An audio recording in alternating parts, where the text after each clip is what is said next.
All right. Welcome to the Jacob Gospah podcast. I'm your host, Jacob Gospah. I'm my lovely wife, Brandy Gospah. And today we're going to be talking about boundaries with your kids, especially. So we have a story that came, someone we know, have some trouble there, blended family, and kind of work through some things, So the story came through Brandy, so I'm going to go ahead and let her, start and tell the story about what happened. Yeah. Brandy. There's actually, I was just thinking about it, two situations recently, two friends that have come looking for a little advice because they were having an issue with a kid in a blended family situation. And it's one of those ask me how I know deals, right? Because we have been through it a couple times with our kids as well, and especially in blended families, it's hard to navigate because your kids they're already going through so much. If you're blended, they're going through a divorce that they didn't ask for. They're probably having to go back and forth between houses. So as parents, we want to limit the amount of pain and unhappiness that they feel. And sometimes I feel like it kind of leads us to maybe give in a little too much, be a little too lenient, those type of deals. And let's face it, your kids are going to break your heart at one point or another. And you just have to remember you're the parent. No matter how old they are, you're the parent, right? And you have to be able to set those healthy boundaries with them just like you would set with any other person. And in one of the situations, this was an adult son, and he's just not respecting the rules. He's an adult, but he still, I think, lives there part of the time. And he's just not respecting them as adults. He's not respecting them as parents. And so they were having some issues, and dad wants to be a little more lenient. I guess probably because he's always been that way because they've been blended for a long time. And so that dynamic is kind of like stuck. So the question is, now what? Now, what do we do now that he's an adult? We love him. We want to keep the relationship with him to be strong and healthy. But we also have other kids in the house that we have to think about also. And how do we make sure the marriage still comes first? So that's kind of the advice that they were looking for. Like, what do we do now? What do we do with this adult kid who's not respecting the rules of the house, not respecting the parents, those kind of situations. Yeah. So I'm gonna just trying to move this. Yeah, so I'm just gonna start off by saying that's hard because as a man, when you're supposed to be the leader of the house, and like I use the term like people don't fall in line, but that's not really what it is. It's really just when the kids especially are not following the rules of the house, meaning the rules are set, everybody is following the same rules. It's not like a special rule for a step kid. It's not a special rule for my biological kid. It's literally like everybody is following the same routine. Everybody's living in the same house. Everybody's following the same rules, and you have one that's not wanting to do it. It makes it really tough. That being said, how old's the kid? An adult? Around 20? I'd say Something like that. 20, So that's a dude. 19 or 20. Yeah. Mm-hmm. So, I mean, at that point, like, well, let me just say this. So, like, up until 18, everybody as a kid is obligated. I'm obligated to provide everything for them. They're entitled. That's the word I was looking for. They're entitled to everything that's in the house, right? They're entitled to all the care, all the love, all the Financial clothes, the support. food, Mm-hmm. the financial, everything involved. Once they turn 18, they're not entitled any of it anymore. They're privileged to get it. They have to earn it, so to speak. And parents give me shit for it all the time because I say it that way. Like I say, literally, like, we have Caroline that's in the house. Claire gets to live here because we love her. Yes. And she earns it. Yes. And Mm-hmm. she respects us. And mm-hmm. But if Claire starts showing disrespect, she don't get to live here no more. Right. She don't get my money anymore. She don't get the cars anymore. She don't get shit. Like, she's a freaking adult. Yeah. Living in my house. It's right. no different than if Thad down the road needs a place to stay and he gets to come stay at my house. He don't get to disrespect me or you or my kids or my house or anything. He don't get to break any rules. Right. He's Right. Thad, who lives down the road, who's in a bind and needs somewhere to stay. Yeah. So Claire is 19 years old, in a bind, needing somewhere to stay.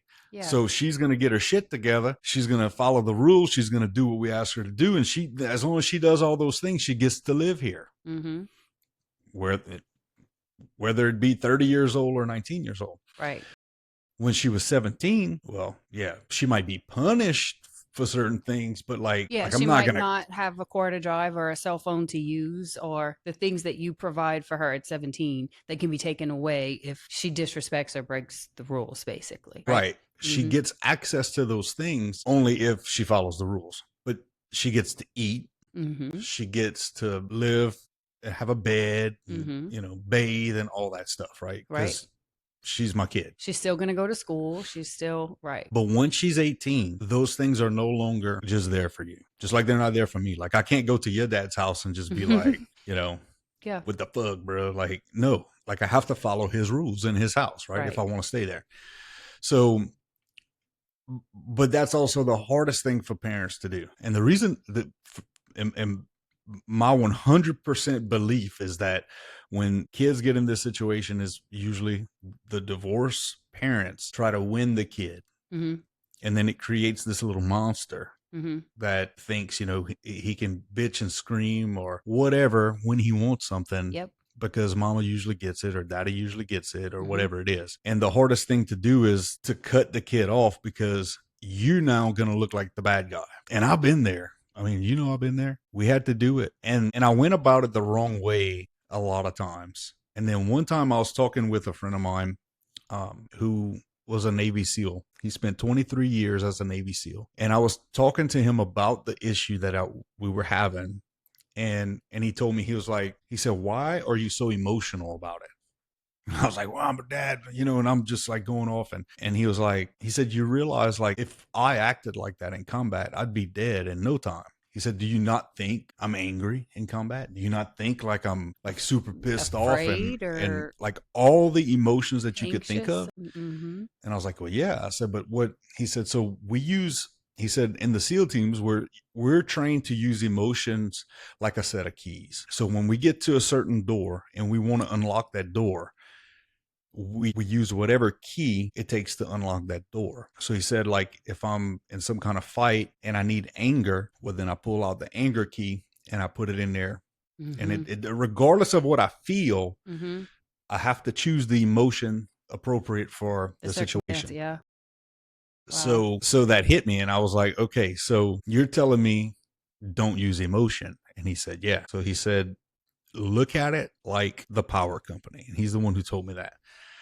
And he said, if you do that, there's no emotion with it. Like the power company don't care whether you pay your bill or not. They just turn your power off if you don't. They don't come to you and be like, you stupid ass, you piece of shit. Yeah, they don't like, get angry at you or upset. They don't show any emotion at all. They simply come, turn your power off. And when you pay them, they turn it back on. Right. They don't even come back and be like, look at you. Like they don't say it. They literally just turn it off or turn it on. So that's what we did.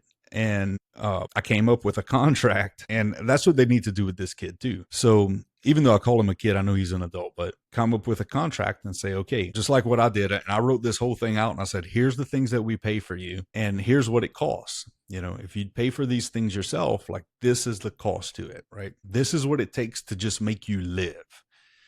And you have a choice. Either you can pay these and go live your life and do whatever it is that you want, mm-hmm. or you can follow my rules, live in my house, and I'll pay for these things.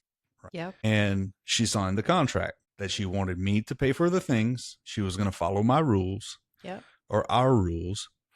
And it didn't last very long at all. I think it lasted 2 weeks.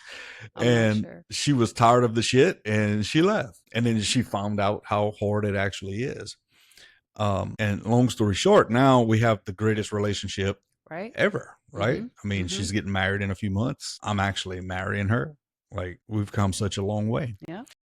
But with that being said, when she left, she was looking for a fight. Yeah. But she didn't get it. She did. She got, baby, I love you. If that's your decision, I respect it. Right. Because it was her decision. That's right. Mm-hmm. When you take emotion out of it, you give them all the power because it's their choice. That's right. It's not your choice anymore. So in the situation with this young man, what the parents need to do is take all the emotion out and say, hey, listen, here's what this is now. You have a choice. You could stay living with us. I'm going to pay all these things for you, Mm-hmm. but you got to follow our rules. Mm-hmm. Or you cannot live with us. Go live wherever you want. Doesn't matter. You're an adult and you pay your own stuff because you're a grown man, That's what you're right? choosing to do. Yeah. Right. The choice is up to you. And whenever you presented with that choice, well, guess what? You have to choose one now. That's right. Right. So like they're gonna agree to something. And once they agree to something, well, when it doesn't match what the contract says, you enforce the consequences of the contract. That's right. And there's no emotion. That's right. It's like, well, this is what you chose. You like the power company. Yeah. Like, I mean, if I choose, I have a choice. I could choose to get my gun, go down the street and shoot somebody in the face. Mm-hmm. I have that.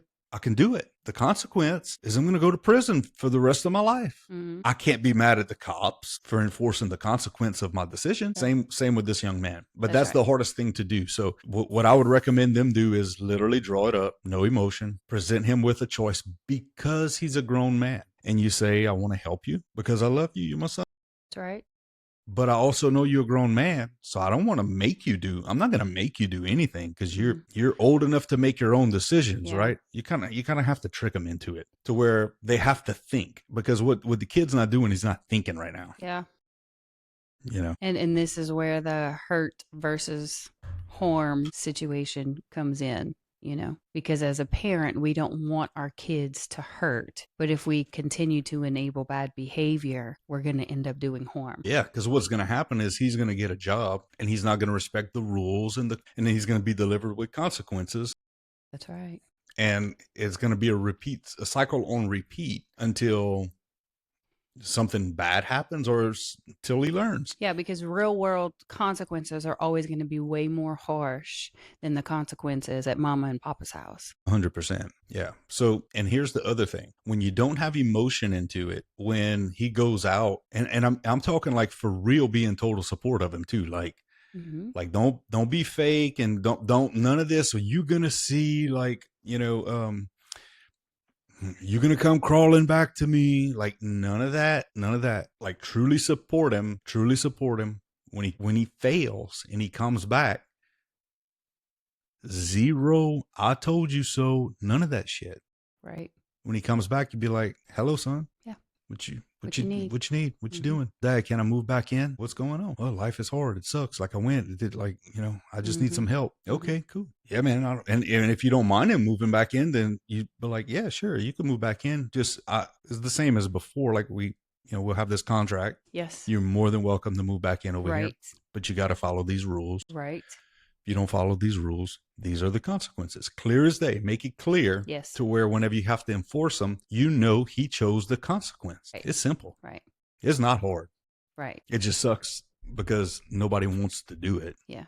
Nobody wants to take their kid and put him on the street. That's right. But it's just. But you're not taking your kid and putting him on the street. He's choosing to go. He's choosing to go. That's right. And it's just like, with Caroline, she's 12. So she has certain things that she has access to. One of them is her phone. She knows that she has access to the phone. We pay the bill and she can use it. If she does not follow the rules when it comes to that phone, we don't get mad. We don't get angry. We don't get upset. We just say, well, I guess now you can't have the phone because you chose not to follow the rules that are set. We didn't choose for you to break the rules. You did. There's the consequence. Yep. And that's how we have to look at it because, like, especially in the situation with the adult kid, there are 2 other kids at home, 2 younger kids. So this kid is grown. He's an adult. So now your focus needs to go to, the other 2 kids need to be the main focus because you're raising these still. And and also you have a spouse in the home, so their well-being needs to come first, right? You can't just. So how old are the other two boys or girls, whatever they Two are? boys, 13 and like maybe 7, 6 or 7. So yeah, so the young one is not like a huge problem right now, I would say, because the 13-year-old is, because like he's gonna be seeing Big Brother, disrespecting, and I mean, it's showing him what he can do and what he can't do, right? So like if you don't have a consequence for the disrespect or whatever it is Mm-hmm. that's going on, Mm-hmm. you you're gonna have that coming up again in a couple of years, if not sooner, Yeah. because he's gonna realize, well, nothing will happen. I could do what the fuck I want, Yes. Yes. But if you put that consequence, then it's gonna show that 13-year-old and that 7-year-old, oh shit, like they ain't playing. That's right. Like damn, there's no fucking around over here. Like you mess up, like There's a there's a consequence. consequence. Yeah. So you know what?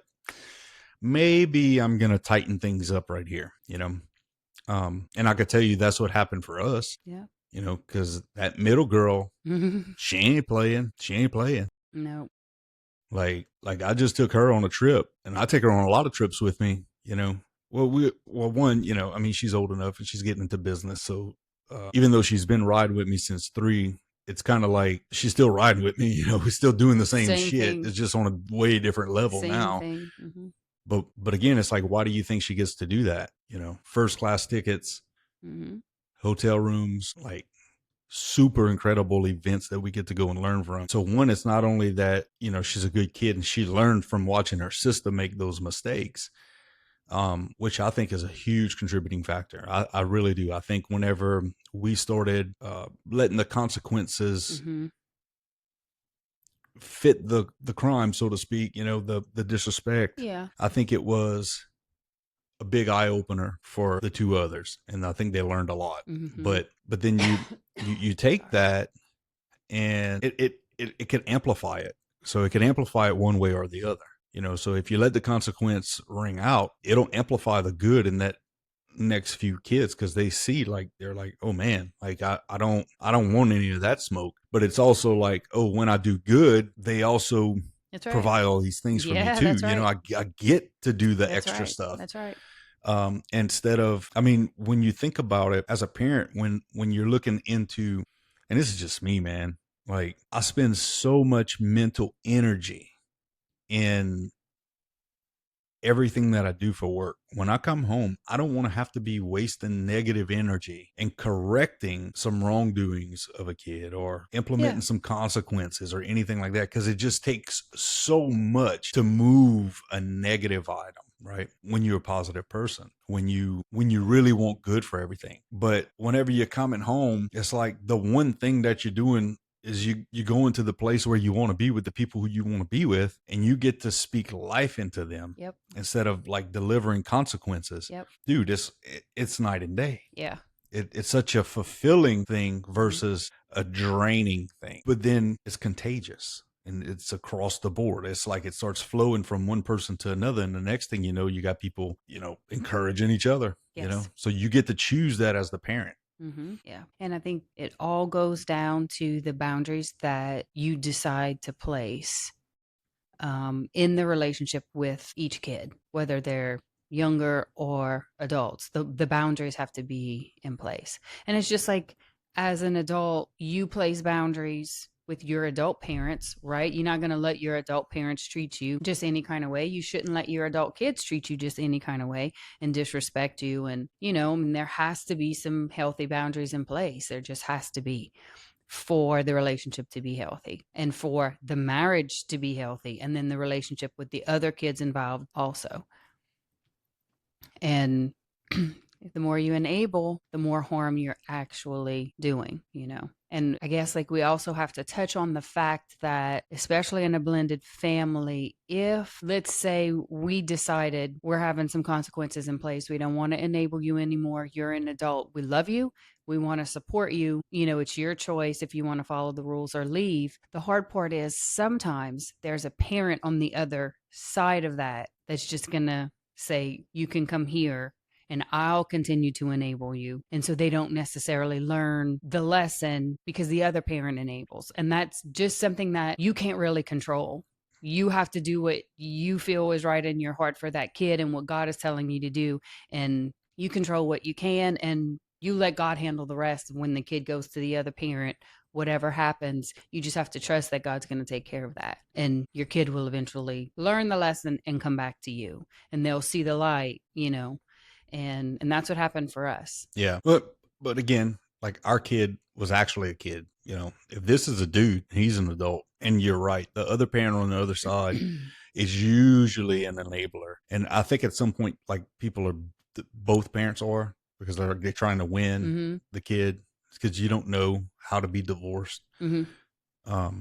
But when one parent starts to get their shit together, that other parent starts feeling like the winner because the kid wants to go over there.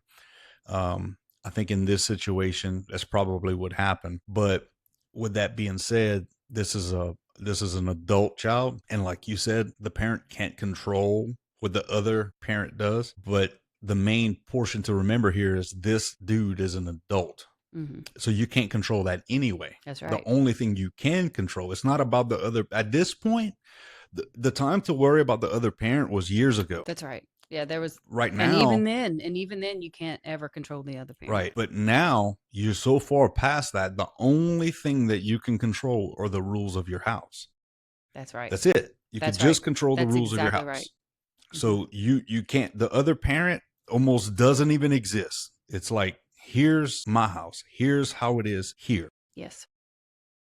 You want to come here? These are the rules. Right.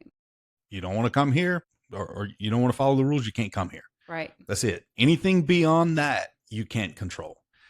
But again, that's one of it's hard because if he's only 19, it seems like yesterday He was your baby. and we Mm-hmm. all know that he still don't know shit. He's still a kid, Mm-hmm. even though he is an adult. And the reason we know he don't know shit is because we raised him, and we know, like when I was 16, I That's was on what's my own. and we know what we were like at Right. that age, and we thought we knew everything and Right. didn't know anything. So, That's what I'm saying. Like mm-hmm. I started early, and I would say better than most, but I didn't know shit, Right. And when I was 19, I had already had, a couple years, few years in the workforce as full time, like in the world. Yeah. So like that's what I'm saying. Like I was more experienced. I was better than most, but I was more experienced than most. Yeah. And I still didn't even know shit. So like when we coddle these kids, and we all do, like, and that's another thing that parents think they're harder than they are, but they're No. not. Like they're all Right. some soft ass parents. And in this situation, it's because we all do, man. Like there are kids we like, we look the other way on so much shit that Yep. I'd have got my ass beat for, but in this situation, you can only control those certain things. That's And right. it makes it hard because he don't know, and you're thinking, I'm just letting him go into the world, but you're not. He's leaving you to go into the world. You're not kicking him out the nest. Like he's jumping out the nest. Let him. The only thing you could do is let him jump. You could let him jump, and you could support him, because that's the truth. You need to let him jump. You need to support him. That way he knows, because we all know he's going to fall flat on his face. Where's he going to go when he falls flat on his face? So like that's where the parent needs to be thinking now. It's not, how do I keep him here? No, this is happening. So you need to be setting up for the long haul. When bad shit's going to happen to him, because bad shit's going to happen. And see, that's the other misconception that we all have. Oh, I don't want nothing bad to happen to my kid. But like That's bad life. shit's Yeah. going to happen to He your needs kid. to know how to handle it. I'm 45. Bad shit still happens to me. Right. So he needs to know how to handle it. But how he needs somebody to guide him. Mm-hmm. Well, who's he going to go to? And that's what you need to be thinking. Is he going to go to, the supportive dad, or the support? Which one is the dad that's trying to enforce the rules, or the mom? The dad. So is he going to go to It's actually the stepmom. Okay. So stepmom and dad is trying to have new boundaries and stuff Yeah. with the kid. Okay. So yeah, is he going to go to the enabling mom, who probably don't know fucking shit and just wants to feel good in the right now? Or because that's what's going to happen if you push and force and but if you support him and say, hey, look, here's how it is here, and we love you, and if you want to go, you go. and I'm going to support you. Mm-hmm. I'm going to support you. Like, I'm not going to financially support you because you're a man. Like, you're going when you know. Yep. But hey, I got you, dog. And if they truly feel that, whenever they fall on their face, like, they're not stupid. They know enough to know like who they're going to come to. Yeah. So they're not going to go to the enabling mom because they know what they're doing. They know they're playing y'all. Yeah. So they're going to go to the one that they know is going to deliver the help. So you need to set yourself up as that person for when that time happens. That's right. And I didn't say if, I said when. Because it's going to happen. Mm-hmm. That kid's going to fall on his ass, skin up his face. He's going to lose some teeth. All kind of things are going to happen. Yeah. And depending on how you position yourself now is going to determine where he goes when that happens. Right. And right. that's my suggestion. I think you need to support him. I think you need to 100% create the rules in your house. You know, you and your wife and the two kids that are there, they need to have a total structure that's efficient, you know, effective, loving, kind home, right? That's right. But we don't take no bullshit. So right, because peace is the ultimate goal, and you can't have peace if there's chaos, and the chaos is coming from the lack of boundaries. yeah, period. So that's what needs to happen. That's right. Period. And the other situation that I was talking about, this is a younger kid, 12, 13. Okay. And blended family. And the mom is struggling because she had to enforce some consequences on the 13-year-old because she had something inappropriate with her phone, something that, she was doing something on her phone that she wasn't supposed to.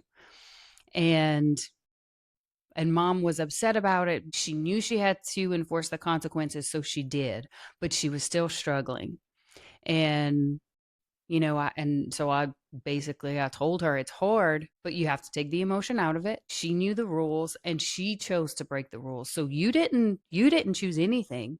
She chose. And that's how you have to look at it. She knew the rules. She chose to break. So now there's the consequence that she knew was going to be there. It was her choice. So you can't feel guilty about that, right? No.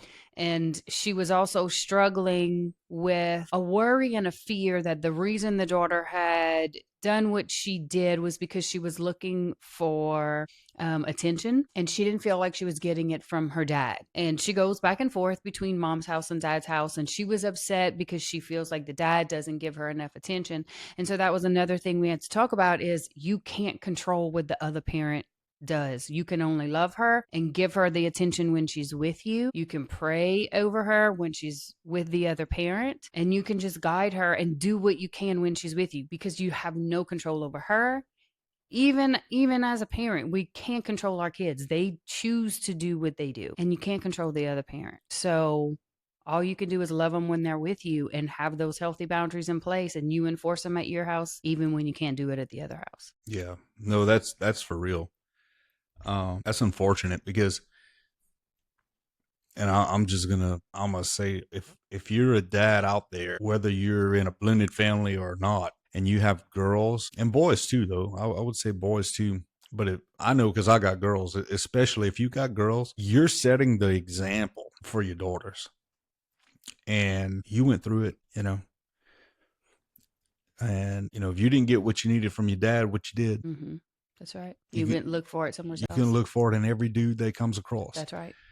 And are you going to look for it in other ways that probably are not healthy? That's right. Yeah. That's right. But most of the time is you're gonna start looking for other men that's gonna fill that gap, regardless of how old these kids are, because that's what's common, especially in the teenage years. Hormones start happening, and all these things start coming. And if the dads are not setting a good bar, literally being the example of who they want their daughters to marry, and I said that, marry.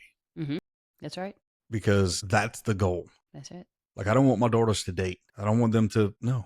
I want them to find someone that they're going to marry. And because they're going to know that guy, like, they'll see him coming a mile away because of the example. Like as the guy gets closer to him, they're going to start seeing flags and things and being like, nope, nope, nope, nope, nope. And then see you, bro, because of me. Right. Yeah. Or they're not going to know what to look for. They're not going to know what to expect. So when that dude starts coming up with all these red flags, they're going to be excited because he got a sack full of stuff, but it's a sack full of fucking shit Yeah, because it's a bunch of red flags. because if you were full of red flags and I just let you go about your ways, right? And I never said anything and you never said anything and you were just full of red flags, then they're going to see another guy with red flags and think, I It's guess fine. that's good. That's what it's supposed to be. That's what it looks That's like. what that's what mom has, That's what mom has. That's exactly right. So that's just normal. That's exactly right. And if you don't believe me, think about this. Every kid that grows up in the hood without a daddy, Mm-hmm. they talk about the black community of having so many broken homes. Look at their culture, look at the crimes, look at the percentage of going to jail, look at the drugs, look at like literally all the statistics. You think that's an accident? No, it's what they think is normal, right? Look in the good neighborhoods of, like, I don't know, gated neighborhoods, whatever. Yeah. Not to say that bad shit didn't happen there, but the same shit happens there, Mm-hmm. right? Like the same things Right. happen in that community because that's what they know as normal. Out in the country, Mm-hmm. we shoot guns and ride dirt bikes and do these things, and everybody freaking does it. Why? Because that's what's normal, right? So in your house, as a dad, you freaking set what's normal. That's right. So either it's going to be waking up and praying and loving my wife, opening doors. When we took that trip to Missouri, Claire and I, we woke up at 3 a.m. It was a long day. Got ready, went, jumped on a bird, made a connection, flew the rest of the way. We landed about 1:30 and Ubered about 45 minutes to our hotel. When we got there, we were so freaking tired. And we were like, look, we're just going to take a little nap and then we could go. It's pouring down rain. There really nothing we could do anyway. And we slept for 4 hours. And like we literally woke up to eat supper. So we woke up, decided where we was going to eat, went downstairs. We ordered food from the hotel. And the next morning, I was at this just badass event. And I had set a prayer meeting for the next morning. So I had an event within the event, right? Mm-hmm. And so one of my sales guy actually, he came with me, and so we were talking and stuff. But before that event, talking about being a dad, and you set the examples and you do the things. We walked. Our hotel was next to a Chick-fil-A, and she wanted Chick-fil-A. So we walked to Chick-fil-A. We crossed the sidewalks, and she's such a rule follower, and she's like, "We can't cross right here because like we might get a ticket for jaywalking." And I'm like, "We're not gonna get it. It's a parking lot. We're not gonna get a ticket for jaywalking."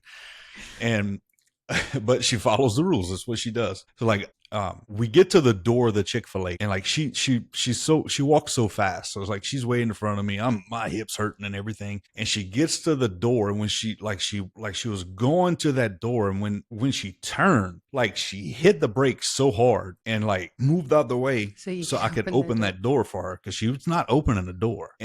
And that was, I giggled about it all day long. And then I talked to her about it later that night. But like, that's the example that I'm talking about. Like, are you raising your kids to let the other men open the door?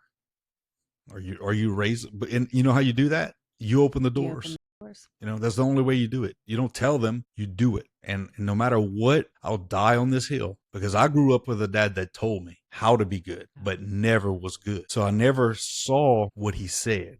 Yeah. And it didn't take me very long to learn he was full of shit. And it just is what it is, I love him, but that's just how it was.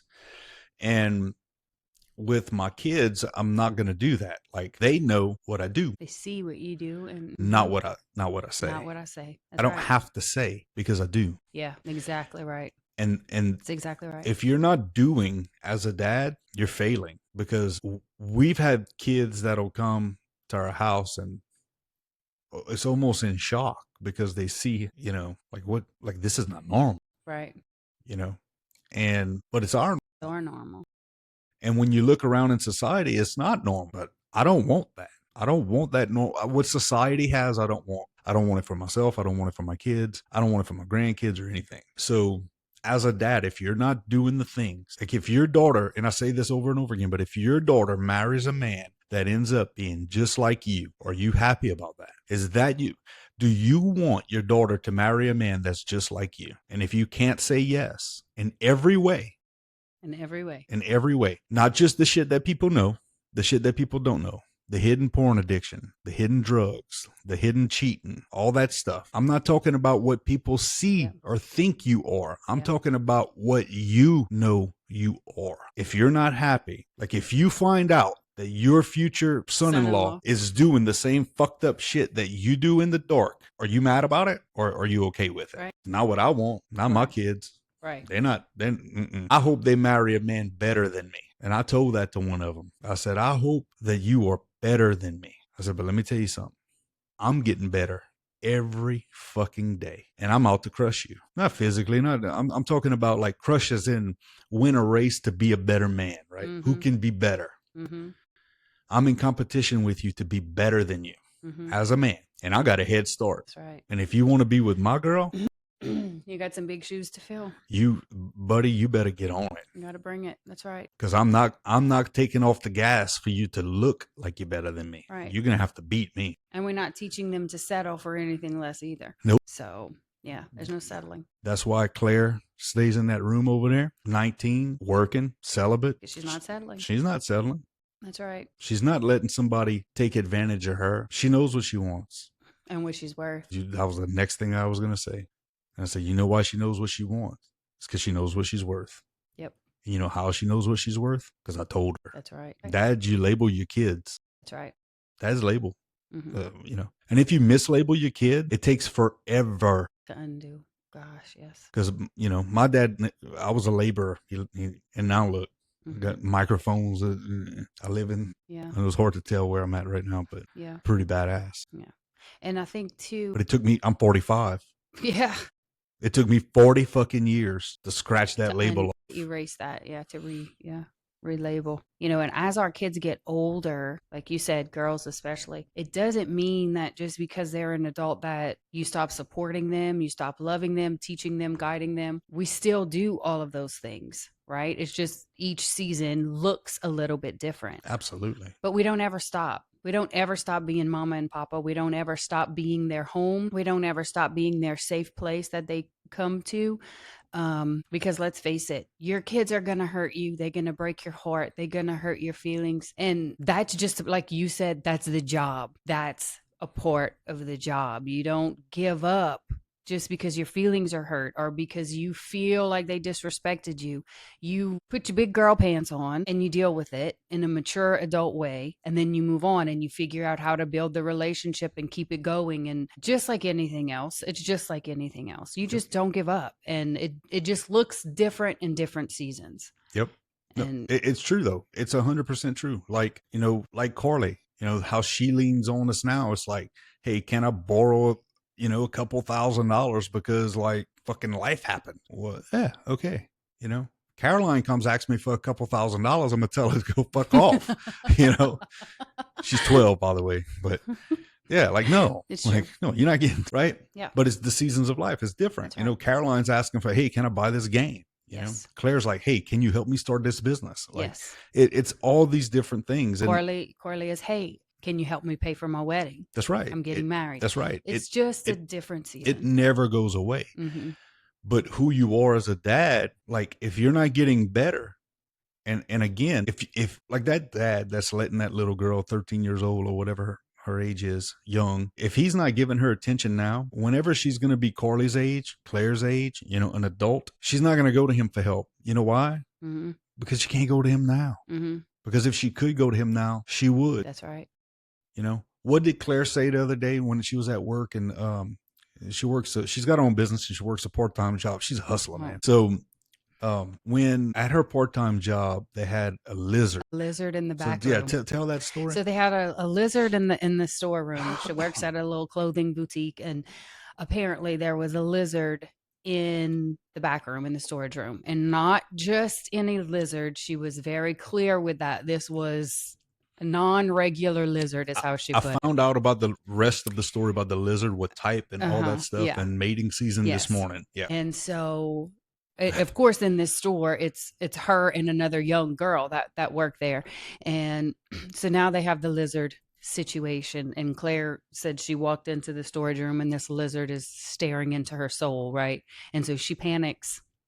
and she freezes and she doesn't know what to do. So her and the girl start talking about, what are we going to do? And she says, the other girl says, should we call an exterminator? And so she says, I don't know. Do exterminators deal with reptiles? I don't know. So Claire says, I'm just going to call my papa. So the other girl says, why does he deal with reptiles? And she's like, no, I call him for everything. Like, no, that's just him. That's the job. That's the job. That's the job. So if, It's oil in the core. right. It's a lizard in the back room. It's a toilet wasp paper. in the bathroom. You know, It's toilet paper. it's those things. It's a broken heart. Yeah. Sometimes it's a broken heart, and You know, it's the job. It's I'm cold, and can I hold your arm on the plane because I'm freezing? Warm me up. That's right. You know, sleeping on my shoulder. It's all those things. But it only gets to be those things because of who I am. Mm-hmm. You know, if I was shitty, if I was, or if you pitched a fit and complained every time she called you to go kill the lizard or the she wouldn't call me. She wouldn't call you. Yeah. Mm-hmm. So, you know, men, shit, man. Like as a group of men, we fucking failing miserably. Mm-hmm. You know, collectively we missing the mark bad. And I say that because I'm looking out in society and seeing the kids that are coming up. And I'm also seeing the activities that the men are involved in and the things that they're focused on. They're more worried about the fantasy football games and all the whatever the fucking bullshit they're doing instead of worried about their family and taking care of them. Yeah. You know, they're worried about being with their buddies, going to do whatever, instead of making sure their wife and kids got what they need. Mm-hmm. And I'm fully convinced that the life I have and the things that I get to enjoy, meaning material, just experiences, relationships, is 100% due to the intention that I set with my family. Because what I know is that God is above all things and that husbands fall right under God. Mm-hmm. And wives fall right under husbands. And I mean in the order of things. Mm-hmm. And then kids fall right under the wife. Mm-hmm. And what that means is, it doesn't mean one is under or more than or less than. It means that God is above all things. And in order for a wife to follow a husband needs to be following God. In order for the kids to follow the wife has to follow the husband who follows God. If anything falls out of place, it all falls apart. So God made things in an order. And I truly believe for most of my life, it was out of order. And I wasn't always a good man. And I may have been a good man, but I know for one thing, my intentions weren't always good, weren't always pure. Sometimes they were hateful and evil. There were times that, not that I intended on hurting people, but I gave zero fucks if I did. Yeah. And the regrets that I have in life are those. Mm-hmm. It ain't even what I did. It's the people it was hurt. The people I hurt. Yeah, same. And if I could go back to take that away, I think my life would be perfect. Mm-hmm. Because now everything's affected by it, because now my lens it's dirty. It's cloudy almost. Yeah, like I see those things through it now because you can't take them away. They happen to you, right? Everything in life sticks with you. So it's almost like a filter that I need to make sure you know, I don't hurt somebody or I don't do something. But it's also a good thing because I'm always reminded of that every time I go to make a decision. Will I hurt somebody? Will I not? But when you know the order of things, and I said all that to say this, I can predict the things that happen in my life now because I know the order at which things have to happen in my life now. Because I know if I wake up in the morning and I go to God before I do anything else, I'm going to have direction for the day, right? And then I know, because I'm a man of God, that God put me in charge of leading my family, leading my wife, pastoring my wife, and leading my children. Well, if I know those things, well, I don't only know what I'm doing for a day, I know who I'm doing it with for the day. And if I know what I'm doing, where I'm going, who I'm doing it with, why I'm doing it, who are you doing it for, can't fuck up. You can't fuck it up, because no matter which way you turn, you're so tapped into God. It's literally the GPS. If it's the wrong road, he's going to say rerouting. No, don't go down here, bro. Turn around. Take this road. He's not going to let you continue down a bad road, is my point. Whereas before in my life, when I didn't care who I was hurting, I didn't care anybody. Sometimes I willingly hurt people. It was the devil's not going to tell me to turn down the road. And God's looking at me like, man, I wish you'd turn to me so I could tell you what road to go down. But he's not going to tell you because Right. I'm not even gonna hear his voice because I'm not even looking for it. I'm not listening. I'm not tuned in nowhere to the frequency of God. And the devil's gonna let me go down that road. And it is what it is. But when you tune into God, he will not let you go. But you're gonna get some conviction because you're being led by him. Yeah. And you're leading your family down that road. So now it's not only you. Now, when you have everybody in the car with you and you're going down this road, you're like, well, fuck, I better make damn sure I'm listening to God, because it's okay if I go down this shitty ass road. But if I put them through that, whoo, and how many dads are doing that? Because their egos are too big to ask. That's right. They're the people who think they know when they don't know shit. And they're leading their family to damnation simply because they're too egotistical to say they're wrong. So anyway, that's all I got for today. Yeah. Yeah. Anything else you want to add? I don't think so. Along the way, I've had so many ideas that we can also talk about it at a different time. Me too. I just opened up the door to Pandora's box. Right. And I was like, I need to shut it down. So every time I was like, oh, okay, we can talk about that. Okay, we could talk about that. But yeah, no, I think we're good. Set the boundary with your kid. Set the boundary. So take the emotion out of it. Yep, no emotion. Just like Slimco, baby. We could either pay the bill or they just cut off the power. They're not gonna bitch at you at all. It's all cool, man. That's right. All good, bro. That's right. All good. All right. Well, we thank you for watching. Thank you for helping me with the podcast again. It's always a pleasure to be doing this stuff with you. So, but if you want to listen to more of what we got to say, just listen to us all on social media, thejacobgospah.com. You could get the podcast and stuff there, or the Jacob Gospah Show on all the platforms, really. Apple Podcast, things like that. YouTube. I think this one's on the Sales Boss YouTube channel. But then on social media, it's the Jacob Gospah on Instagram, and same thing on Facebook for the page. And they can also go to Marriage Vision. Yep, Marriage Vision Project is the other Facebook and Instagram and TikTok. So yeah, we're easy to find. So just reach out to us somewhere and share this if you got anything out of it. Share it with your folks, and any questions too, because we can do Q&A. Yeah, so we're gonna do some Q&A too. We have a little episode called Ask Me How I Know. And because, we've been through some shit, and really, maybe not Brandy, but I fucked up a lot of shit. But ask me how I know some good stuff where, we'll answer all your questions. And just so y'all know, all these questions are anonymous. Like, we're never going to, talk about people in here. You could even write them anonymously. It's fine. And you could email them to jacob@jacobgospah.com or just DM them to us anywhere on the platform. So anyway, we love you guys. We'll see y'all later.